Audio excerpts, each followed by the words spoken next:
Class 11th Business Studies, Unit 3 Private and Public Sectors. Today we will discuss about forms of public enterprises, and first form is departmental undertakings.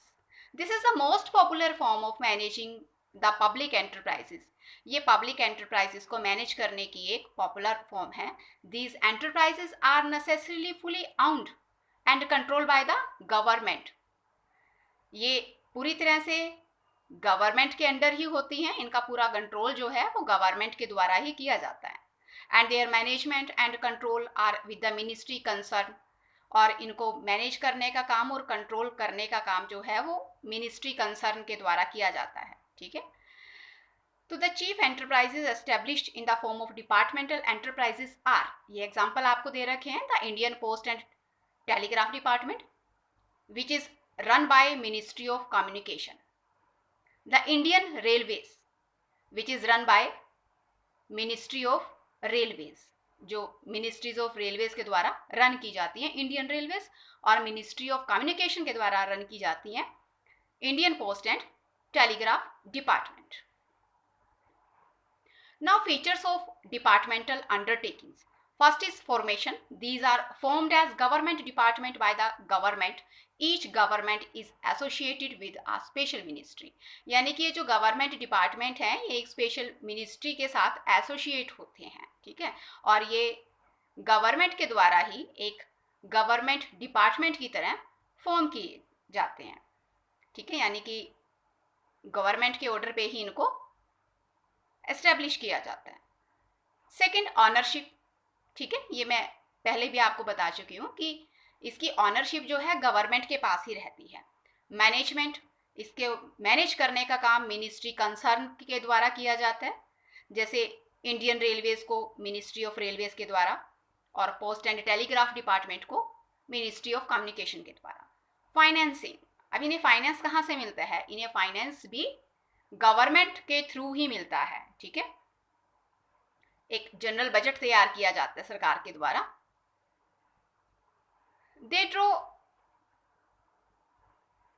Money from the government treasury. ये सरकारी खजाने से ही money को draw कर सकते हैं. ठीक है. वहां से अपने डेली एक्सपेंसेस को पूरा करने के लिए. बट इनसे जो इनकम होती है, इस तरह के डिपार्टमेंट से जो इनकम होती है वो सरकारी खजाने में ही जमा की जाती हैं. ठीक है. तो ये अपने खर्चे पूरे करने के लिए सरकारी खजाने से ही ले सकते हैं पैसा, और इनकी इनकम भी गवर्नमेंट ट्रेजरी में ही डिपॉजिट होती है. Fifth, appointments. The appointment in these undertakings are made through union public service commission, जिसे यूपीएससी हम बोलते हैं, एंड स्टाफ सिलेक्शन कमीशन. तो यहाँ पे इन अंडरटेकिंग्स में जो अपॉइंटमेंट होती है वो यूपीएससी के द्वारा या फिर स्टाफ सिलेक्शन बोर्ड के थ्रू ही किए जाते हैं. इनमें काम करने वाले एम्प्लॉयज जो हैं वो गवर्नमेंट एम्प्लॉयज कहलाते हैं. Six is no separate existence. These undertakings do not have any existence of their own. उनकी अपना कोई अलग अस्तित्व नहीं होता है. They can not have any property in their own. इन वो अपने नाम से कोई प्रॉपर्टी नहीं रख सकते हैं. किसी कोर्ट में जाके वो किसी के अगेंस्ट केस भी फाइल नहीं कर सकते हैं बिना गवर्नमेंट की परमिशन की. Okay. Now merits of departmental undertakings. First is easy formation. इनको फॉर्म करना इजी होता है. These undertakings are formed very easily as registration is not needed for their formation.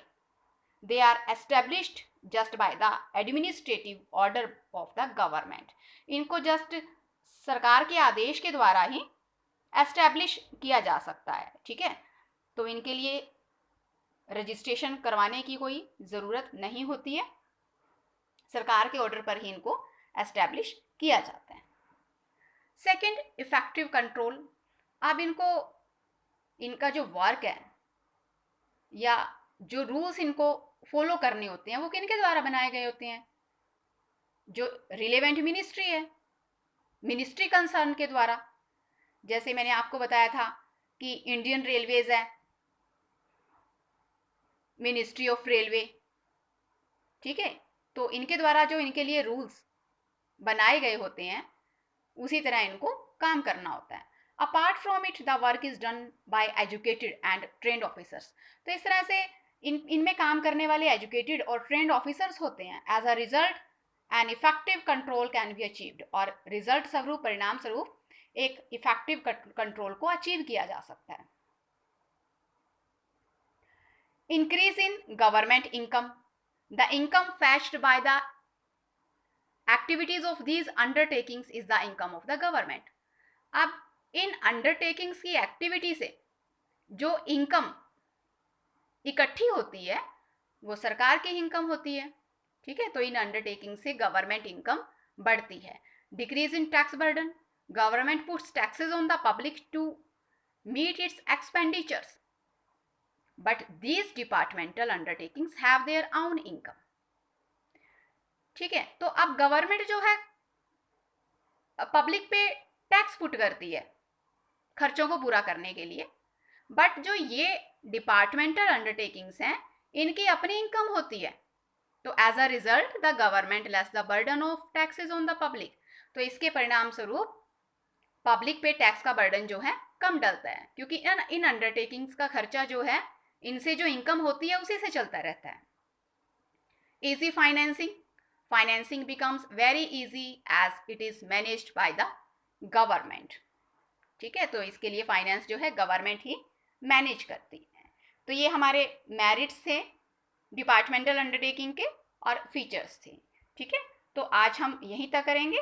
ये नोट्स आप जो हैं प्रिपेयर कर लेंगे। ओके।